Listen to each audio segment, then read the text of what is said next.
tugasnya adalah memberikan pengimbasan ataupun menyebarkan materi yang kami dapat di CGP terkait budaya positif di lingkungan sekolah ini kepada Bapak dan Ibu guru semuanya, sehingga nanti Bapak dan Ibu jadi lebih memahami makna dari budaya positif. Dan juga mungkin ada yang punya jawaban. Apa sih pentingnya menciptakan suasana positif di lingkungan sekolah? Ya, betul sekali Bu Manti. Sehingga ketika di sekolah itu sudah tercipta suasana positif, itu kan anak-anak itu akan merasa nyaman di sekolah, nyaman, aman, senang, dan terbuka. Kira-kira apa Bu? Membuat kesepakatan ini. Ya, betul. Salah satunya adalah dengan membuat kesepakatan kelas tadi. Dan yang lain mungkin Bapak dan Ibu? Tidak ada perundungan. Mungkin dengan cara kita memberikan contoh Bapak dan Ibu. Sehingga guru itu kan, kalau orang dulu itu kan menyampaikan kan guru itu digugu lan ditiru kan, bahasa pun Pak Arif kan seperti itu. Sehingga dengan memberikan contoh teladan itu siswa juga akan mengikuti kita. Kesepakatan kelas atau keyakinan kelas yang sudah disampaikan tadi, kemudian bisa memberi contoh. Kemudian berikutnya terkait dengan motivasi perilaku manusia. Ini tadi juga sudah disampaikan oleh Pak Arif, ini hanya mengulang. Yang pertama adalah misalkan tadi katakanlah siswa itu tidak memakai sepatu warna hitam. Nah, itu bagaimana caranya guru membuat siswa itu sadar, kemudian ke depan tidak mengulangi, dan itu adalah tumbuh dari dalam diri siswa sendiri. Bukan karena kalau tidak memakai sepatu hitam disuruh push up, tidak memakai sepatu hitam disuruh berdiri di depan bendera, hormat yang bendera, tidak seperti itu. Tetapi dengan kesadaran siswa sendiri. Kemudian ini siswa atau manusia itu kan biasanya masalah sepatu hitam. Dia kalau tidak diberi kebebasan untuk memakai sepatu di luar, artinya di luar sana itu dia juga dikekang, otomatis di sekolah dia juga akan mencari perhatian dengan memakai sepatu di sekolah itu karena aturannya hitam, yo memakai sepatu warna hitam itu tanpa kita memberi hukuman, tanpa kita memberi reward, tetapi siswa itu dengan sadar sendiri. Nah, ini bagaimana caranya?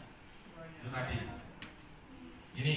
Kemudian yang selanjutnya ini tadi perbedaan hukuman, konsekuensi dan restitusi. Saya kira tadi sudah disampaikan oleh Pak Arif, ini langsung saja, yang mungkin sudah ada foto ya Mas Budi ya. Saya yakin yang sering dilakukan itu adalah menghukum, karena ini yang paling mudah.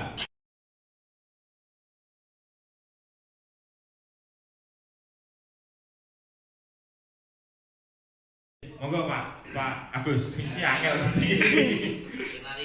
Berkaitan dengan kegiatan belajar mengajar di sekolah, ini antara yang sekarang saya terima dengan yang dulu ini sangat antitesa sekali.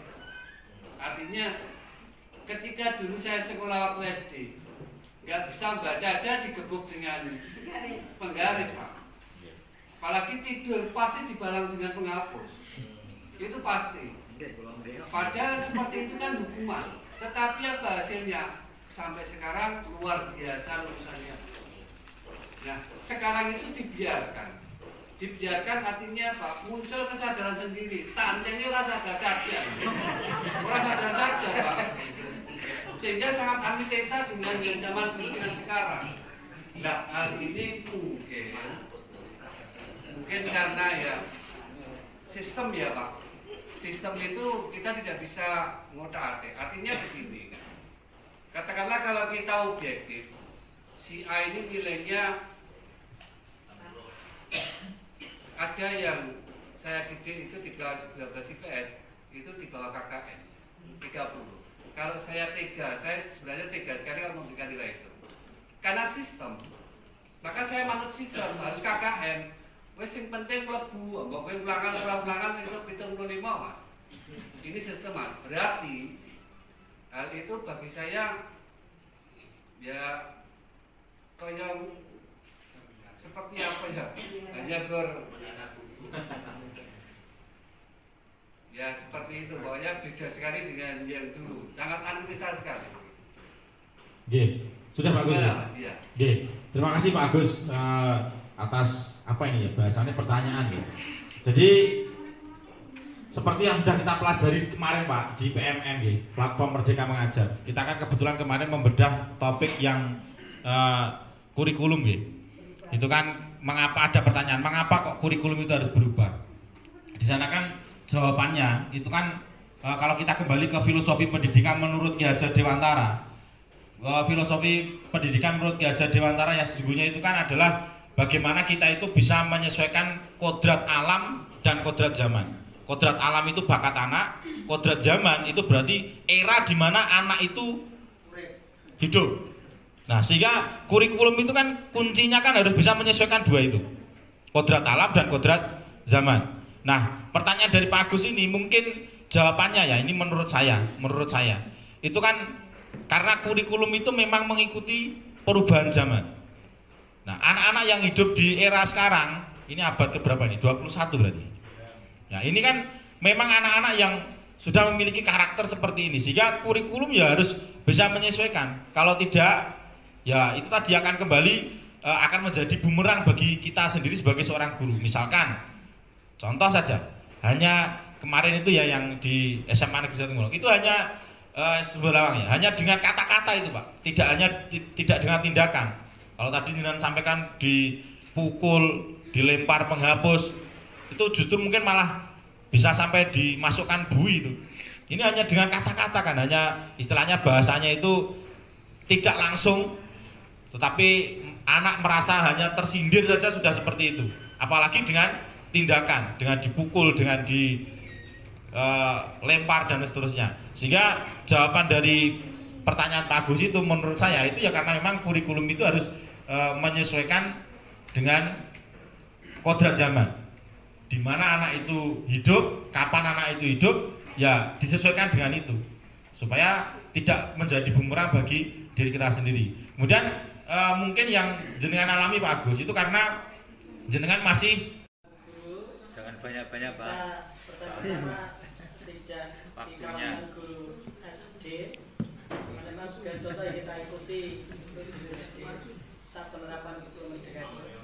Di SMA kemudian pesertanya adalah 36, karena memang yang menjadi juga banyak pertanyaan itu yang menerapkan khususnya mau restitusi dalam satu kelas yang ternyata saat itu lebih dari 5. Nah, otomatis lah dari kerjaan waktu otomatis bagaimana seandainya itu orang seandainya memang di SMA yang kelas tertentu itu memang telatnya itu ya banyak lebih dari 5 anak SMA kita harus merestitusi anak kita 36 itu pertanyaan pertama. Pertanyaan kedua, memang kalau penerapan kurikulum merdeka itu sejak pembicara awal itu termasuk ini keluar dari salah satu pembelajaran apapun yang diajar oleh Bapak Ibu guru jumlahnya tidak harus linear TPP sajid akan keluar sampai salah satunya guru saya sebut di Soekarno itu mendengar dari pembicara tertentu yang dulu juga ke sini mengatakan gitu. Nah, dia tidak linear tapi menyebabkan tidak keluar. Nah, maka dari itu meskipun tidak dibatasi KKM, memang betul kata awalnya seperti itu. Cuman sekolah ya saya menghargai dari kurikulum Pak tetap harus ada tadi patokan itu karena ada dampak kelanjutan. Itu terima kasih. Tapi yang pertama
jajan mana? Kok susah? Kok lari-lari kenapa? Oh gitu. Lah kamu tahu nggak ini sepatumu ini kok pakai ini benar atau salah? Salah Pak, saya Nah, udah tidak apa-apa ya. Sepatumu ini tidak hitam tidak apa. Tapi lain kali tidak boleh pakai sepatu yang warnanya tidak hitam ya. Ya ya. Nah ini tak lihat kamu sudah bagus, pakainya sudah rapi, pakai cat alma mater, dan ini juga sepatu nanti bisa diperbaiki. Nah sekarang Pak Wali tak tanya, kenapa kok kamu pakai sepatu tidak hitam? Padahal sudah tahu aturannya harus berwarna hitam. Ya karena kemarin itu hujan Pak, sepatunya kan basah kan Pak yang hitam. Dan saya itu cuma punya sandalnya warna hitam. Oh gitu, sepatumu sebenarnya dua, tapi yang satu warnanya tidak hitam. Nah, terus Pak Wali ingin tahu, ini kamu memakai sepatu tidak berwarna hitam ini, kamu sadar tidak melanggar keyakinan sekolah atau melanggar keyakinan kelas? Ya, nah yang kamu langgar itu kira-kira keyakinan apa? Ya, si pakai sepatu, nah itu sudah tahu, jadi nanti ke depan harus diperbaiki. Nah terus Pak Wadi ingin tahu, kira-kira nanti ke depan kalau kamu itu biar tidak memakai sepatu warna biru lagi, apa yang kamu mau lakukan? Nanti ke depannya kalau hujan datang saya akan membawa plastik masukkan sepatu saya ke plastik. Nah gitu. Dan kedua saya akan membeli sepatu warna hitam semua. Nah bagus, jadi ke depan kalau beli sepatu itu ya warnanya bisa saja dengan pakai yang lain, karena kamu masih di sekolah dan aturan di sekolah itu sepatunya harus warnanya warna hitam ya. Saya kira itu, terima kasih. Sekarang kamu boleh jajan ya, lain kali jangan diulangi. Maaf Pak. Ya oke, kita langsung. Terima kasih.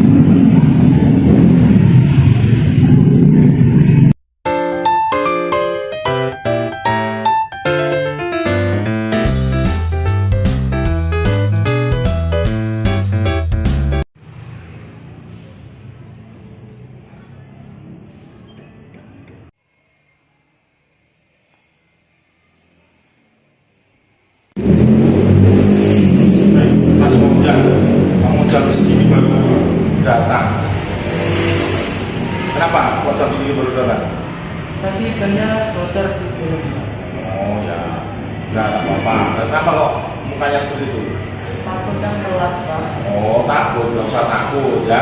Tadi juga sudah banyak kok teman-temanmu yang datang terlambat, jadi tidak hanya kamu. Ya, kalian kamu juga punya kelebihan, baju rapi, yang pakai dasi, ya, jadi tidak usah takut. Ya, awalnya mau tanya dulu, kenapa kok kamu bisa datang terlambat? Tadi udah siap nanti kebetulan banyak bocor. Oh banyak bocor. Rumahnya mana? Kali jam besok. Nah, hari ini tidak masalah. Kamu terlambat baru satu kali ini, toh? Ya. Jadi hari ini terlambat tidak apa-apa, tapi besok jangan diulangi lagi. Nah ini saya mau tanya, keyakinan kamu melanggar keyakinan kelas atau keyakinan sekolah tidak? Nggak melanggar seperti ini. Melanggar? Iya. Apa yang kamu melanggar? Kedisiplinan waktu. Oh, nah ini kamu sudah tahu, berarti kamu sudah sadar, kamu tahu kalau kamu salah. Nah, kira-kira salah toh? Salah nggak ini? Iya. Nah, jadi jangan diulangi lagi ya. Nah, terus ke depan biar kamu tidak terlambat lagi. Kira-kira apa yang kamu lakukan? Saya akan datang ke sekolah lebih cepat. Nah, jadi kamu harus punya manajemen waktu. Kira-kira kalau jarak kamu dari rumah ke sekolah itu 30 menit ya berarti kamu harus tarik mundur. Ya, jadi sebelum jam 7 ditarik mundur 30 menit kamu harus sudah berangkat dari rumah. Dan kamu tidak terlambat. Dan kalau terjadi apa-apa di jalan itu tidak terlambat. Ya, oke. Ini tak buatkan surat izin masuk kelas. Ya. Nanti kamu bawa masuk, ya, disampaikan ke guru kelas, ya. Oke. Oke. Oke, baik Mas Fauzan dan Mbak Isna, tadi kita sudah melakukan praktek segitiga restitusi terhadap kesalahan-kesalahan yang sudah kamu lakukan. Mas Fauzan tadi kasusnya adalah datang sekolah terlambat, kemudian Mbak Isna tadi kasusnya adalah kamu mengenakan sepatu yang tidak sesuai aturan. Nah, Pak Wadi mau tanya, mulai dari Mas Fauzan dulu, apa yang kamu rasakan dengan praktek segitiga restitusi yang sudah kita praktekkan tadi? Tentunya saya sangat senang karena apabila itu terjadi nyata, para guru tidak menegur murid secara keras dan malah memperingatinya dengan baik-baik. Itu yang saya rasakan. Ya. Terus kalau dari Isna, kira-kira apa yang dirasakan? Ya tentunya dengan keperhatian Bapak Ibu guru telah memperhatikan kami, saya itu merasa senang. Walaupun saya tidak bisa itu banyak murid, tapi Bapak Ibu juga salah satunya memperhatikan murid-muridnya. Walaupun cuma sekilas kami itu Pak berkata, tapi saya dan teman saya itu sangat memperhatikan dan sangat berterima kasih. Ya, terima kasih. Berarti ke depan kalau Bapak Ibu itu melakukan ataupun mempraktekkan segitiga restitusi ini, kalian berdua setuju ya? Iya. Ya sangat setuju Pak. Ya, oke, terima kasih. Saya kira itu baik. Demikian video yang saya buat terkait dengan segitiga restitusi ini. Semoga bisa bermanfaat. Terima kasih.